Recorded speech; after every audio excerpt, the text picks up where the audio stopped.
Hello दोस्तों आज की वीडियो में फिर से बात करेंगे ईवीएस के बारे में। ईवीएस के जो क्वेश्चन रहेंगे दोस्तों, यह बहुत ही इंपॉर्टेंट क्वेश्चन रहेंगे, एग्जाम में आए हुए क्वेश्चन रहेंगे। और दोस्तों ऐसे ही क्वेश्चन आपके एग्जाम में आने वाले हैं, तो दोस्तों पूरा वीडियो अंत तक देखें, बिल्कुल भी स्किप ना करें, क्योंकि एक से एक क्वेश्चन इस वीडियो में रहेंगे, बहुत ही महत्वपूर्ण क्वेश्चन रहेंगे। क्वेश्चन नंबर 1 से लेकर क्वेश्चन नंबर 30 तक टोटल 30 क्वेश्चन का ये वीडियो रहेगा। बहुत ही शॉर्ट में ये वीडियो रहेगा, तो दोस्तों अंत तक वीडियो आप जरूर देखें। इसमें देखिए सबसे पहला क्वेश्चन है, क्वेश्चन नंबर 1 है, विज्ञान के एक शिक्षक को मैंग्रोव पादपों की तलाश हेतु विद्यार्थियों को किस क्षेत्र में खोज के लिए प्रोत्साहित करना चाहिए।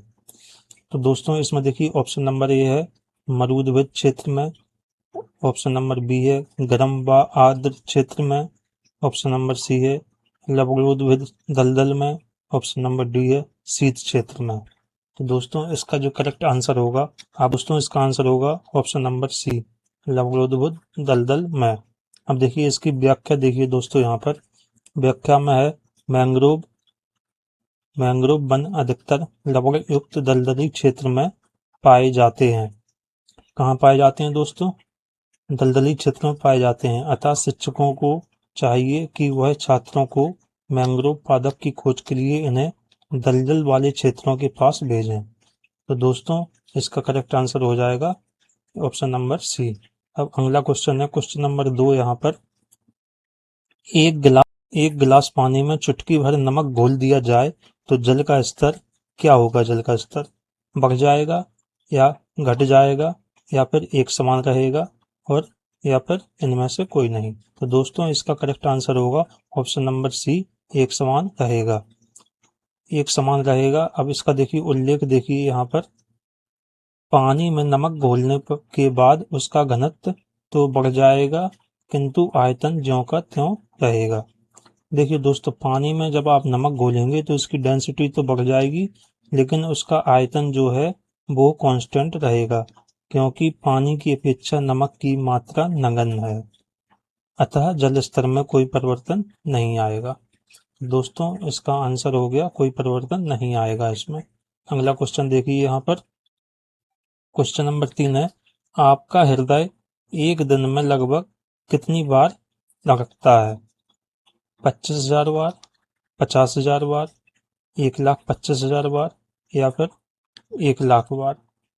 दोस्तों इसका जो करेक्ट आंसर होगा, देखिए आपका हृदय जो है, ऑप्शन नंबर डी इसका करेक्ट आंसर होगा, आपका हृदय 1,00,000 बार, आपका हृदय 1,00,000 बार धड़केगा। तो इसका देखिए मिनट में मनुष्य का हृदय धड़कता है 1 मिनट में 72 बार, लगभग 24 घंटे में कितना होगा?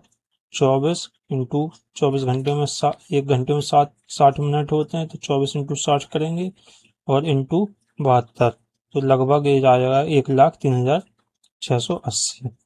तो दोस्तों इसका करेक्ट आंसर होगा option number D. Question number 4 है, हरी खाद से तात्पर्य है।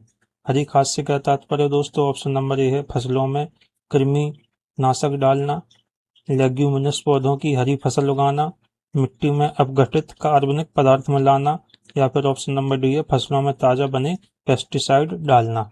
तो इसका दोस्तों करेक्ट आंसर जो होगा वह होगा ऑप्शन नंबर बी, लेग्यूमिनस पौधे की हरी फसल उगाना। तो इसका करेक्ट आंसर हो जाएगा दोस्तों ऑप्शन नंबर बी। अब इसका उल्लेख नंबर 5 है, क्लोन क्या है? ऑप्शन नंबर ए इसमें दे रखा है, एकल जनक से प्राप्त पौधे। अगला ऑप्शन है कायिक रूप से उत्पादित पौधे।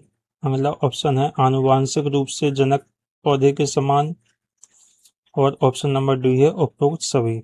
तो क्लोन क्या है दोस्तों? इसका करेक्ट आंसर होगा ऑप्शन नंबर डी, उपरोक्त सभी। उल्लेख देखिए इसका, क्लोन किसी कोशिका का प्रतिरूप तैयार करना होता है जिसमें आनुवांशिक तथा व्यवहारिक गुण समान होते हैं। इस प्रकार की कोशिका तैयार करने के लिए विपरीत लिंगी का अवस्थित होना अनिवार्य नहीं होता। तो दोस्तों इसका करेक्ट आंसर होगा उपरोक्त सभी। अगला क्वेश्चन देखिए यहाँ पर, क्वेश्चन नंबर 6 है, बंद कमरे में यदि कोई 3-4 घंटे के लिए कोयले की अंगीठी का प्रयोग करता है, बंद कमरे में अगर अंगीठी जलाएंगे आप तो इसका खतरनाक प्रभाव क्या होगा? ऑप्शन नंबर ए है कमरे का तापमान असाधारण रूप से बढ़ जाएगा। ऑप्शन नंबर बी है रक्त में कार्बन डाइऑक्साइड की मात्रा बढ़ जाएगी। ऑप्शन नंबर सी है रक्त में कार्बन मोनोऑक्साइड की मात्रा बढ़ जाएगी। ऑप्शन नंबर डी है रक्त में हीमोग्लोबिन की मात्रा बढ़ जाएगी।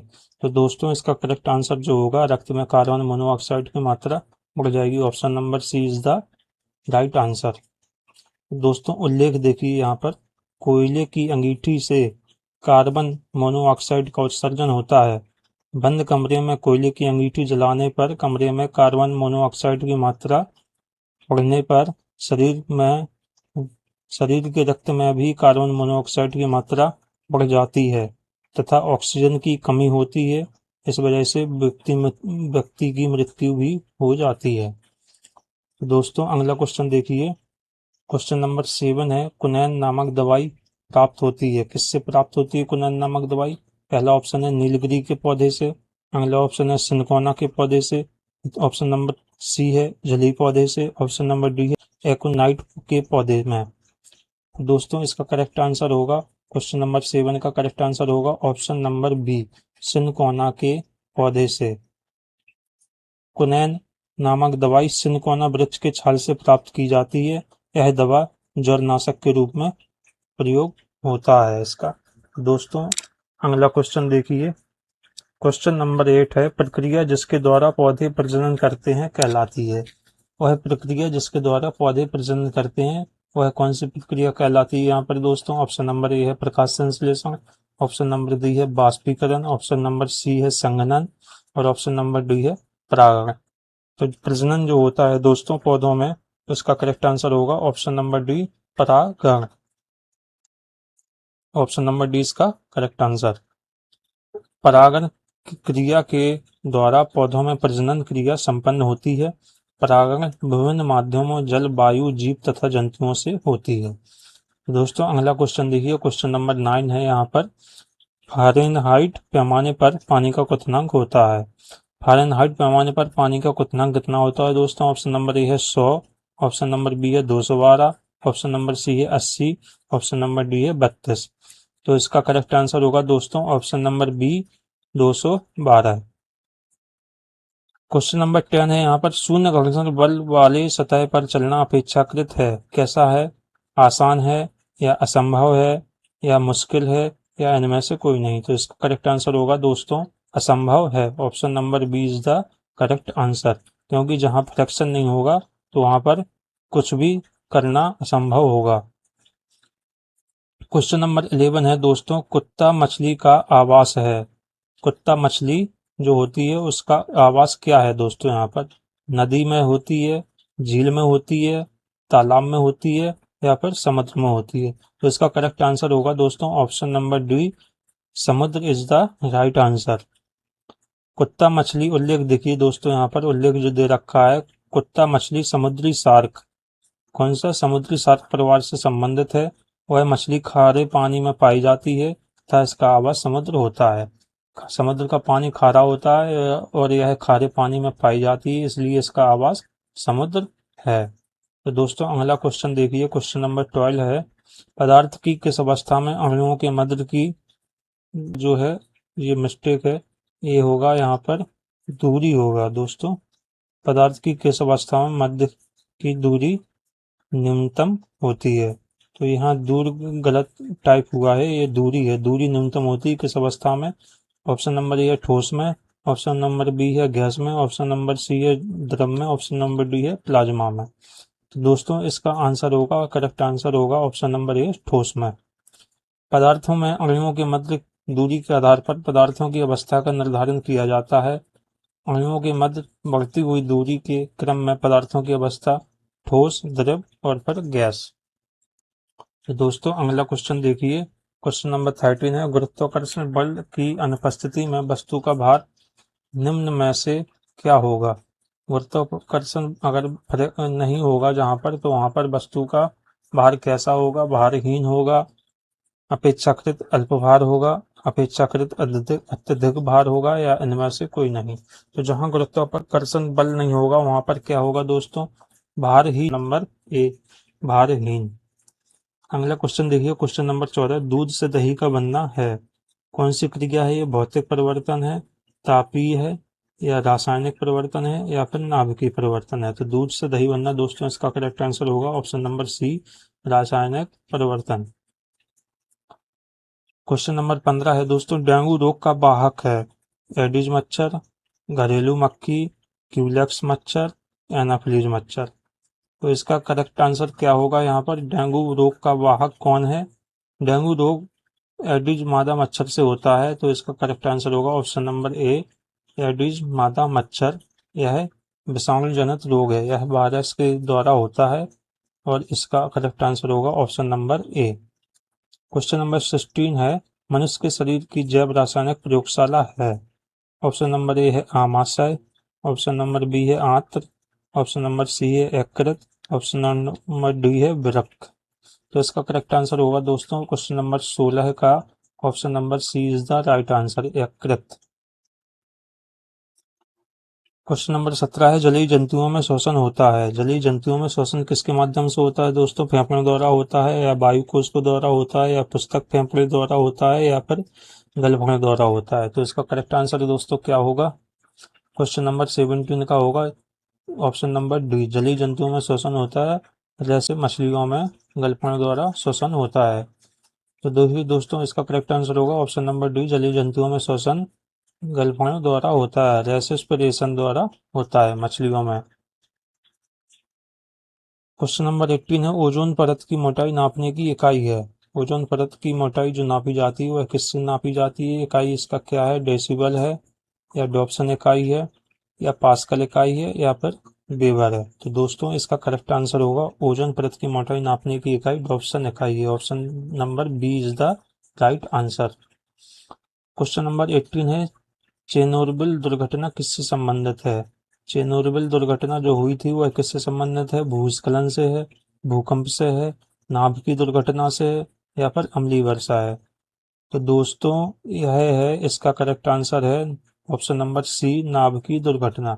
चेरनोबिल दुर्घटना नाभिकीय दुर्घटना से संबंधित है, जो 26 अप्रैल 1986 को यूक्रेन के चेरनोबिल न्यूक्लियर पावर प्लांट में घटित हुई थी। इस परमाणु दुर्घटना को दुनिया का सबसे बड़ा परमाणु हादसा माना जाता है। दोस्तों इसके बाद अगला क्वेश्चन देखिए, क्वेश्चन नंबर 19, वायु प्रदूषक सूचक के रूप में निम्नलिखित में से कौन काम आता है? वायु प्रदूषक सूचक के रूप में कौन काम आता है? ऑप्शन नंबर ए है शैवाल, ऑप्शन नंबर बी है फफूंद, ऑप्शन नंबर सी है विषाणु, ऑप्शन नंबर डी है लाइकेन। इसका करेक्ट आंसर होगा option number D is the right answer, lichen is the right answer. उल्लेख देखिए दोस्तों, यहाँ पर वायु प्रदूषक सूचक वे होते हैं जो प्रदूषक की उपस्थिति में अपनी नैसर्गिकता खो देते हैं।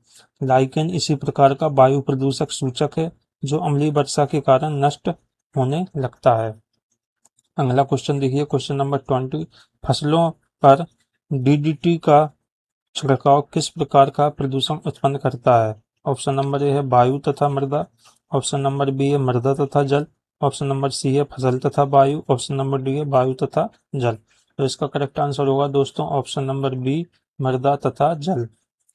इसके बाद क्वेश्चन नंबर 21 देखिए दोस्तों, इसका देखिए उल्लेख यहाँ पर देखिए, डीडीटी एक क्लोरीन युक्त कार्बनिक कीटनाशी है। क्वेश्चन नंबर 21 है दोस्तों, निम्नलिखित में से किस ग्रीन हाउस गैस में सर्वाधिक ऊष्मारोधी क्षमता होती है?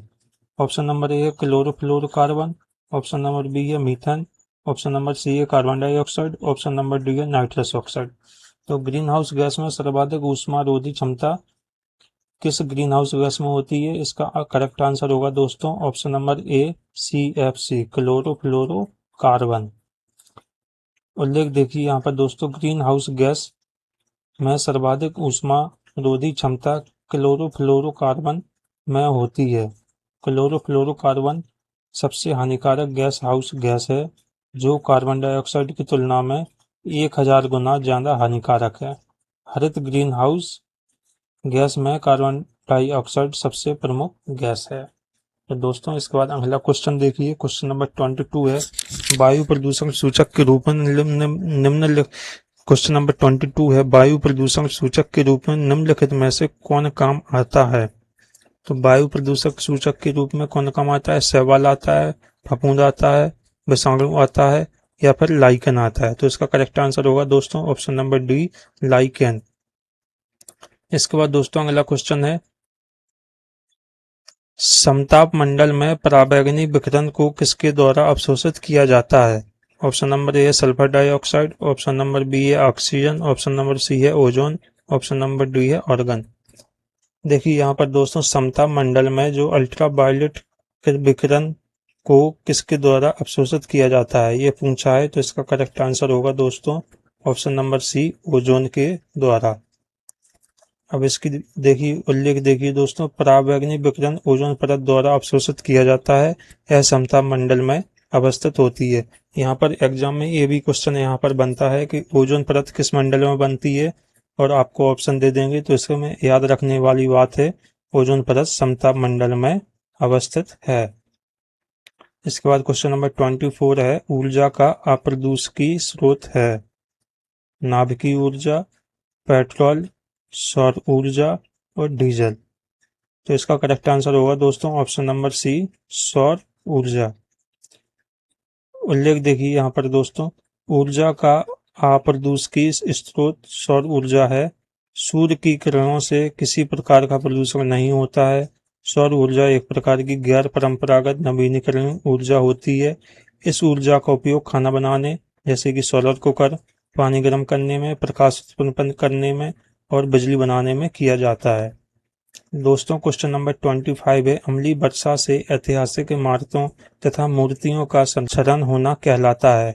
अम्लीय वर्षा से जो ऐतिहासिक इमारतें और मूर्तियों को क्षरण होता है वह क्या कहलाता है दोस्तों, ये यहाँ पर पूछा है। तो इसका ऑप्शन नंबर ए है dry deposition, option number B है एरेसोल, ऑप्शन नंबर सी है stone leprosy, option number D है इनमें से कोई नहीं। तो इसका करेक्ट आंसर होगा दोस्तों option number C, stone leprosy. देखिए यहाँ पर उल्लेख देखिए दोस्तों, अम्लीय वर्षा के प्रभाव से ऐतिहासिक इमारतों तथा मूर्तियों के क्षरण को स्टोन लेप्रोसी कहा जाता है। वर्तमान में स्टोन लेप्रोसी का शिकार आगरा का ताजमहल हुआ है। ताजमहल जो कि उसका रंग वाइट से पीला पीला होने लगा है, तो यह अम्लीय वर्षा से हुआ है। इसके बाद क्वेश्चन नंबर 26 है, निम्न में जल जनित रोग कौन सा है? जल जनित रोग कौन सा है? अतिसार है, रक्ताल्पता है, छोटी माता है, मस्तिष्क ज्वर है। तो इसका करेक्ट आंसर होगा दोस्तों ऑप्शन नंबर ए, अतिसार। उल्लेख देखिए यहाँ पर दोस्तों, जल जनित रोग का तात्पर्य जल से उत्पन्न रोग है। जल से उत्पन्न रोग है। अतिसार रोग जल के द्वारा उत्पन्न होता है, जबकि छोटी माता वायरस द्वारा, रक्त अल्पता लोहे की कमी से तथा मस्तिष्क ज्वर जीवाणु द्वारा उत्पन्न होता है। तो दोस्तों इसके बाद अगला क्वेश्चन देखिए यहाँ पर क्वेश्चन नंबर 27, लवण जो जल का अवशोषण करता है कहलाता है?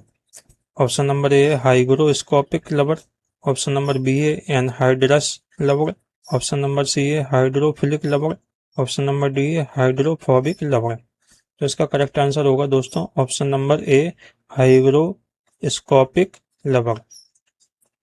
इसका उल्लेख देखिए दोस्तों, वे लवण जो जल का अवशोषण करते हैं हाइग्रोस्कोपिक लवण कहलाते हैं।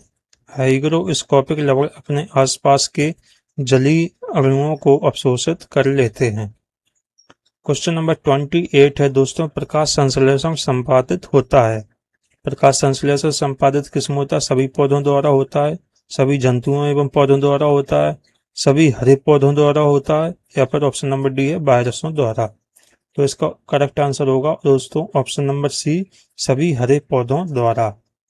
अब देखिए इसका उल्लेख देखिए यहाँ पर, प्रकाश संश्लेषण वह प्रक्रिया है जिसके द्वारा हरे पौधे सूर्य के प्रकाश की उपस्थिति में जल एवं कार्बन डाइऑक्साइड की सहायता से कार्बोहाइड्रेट का निर्माण करते हैं तथा इस प्रक्रिया में उत्पादक रूप में ऑक्सीजन निर्मुक्त होती है।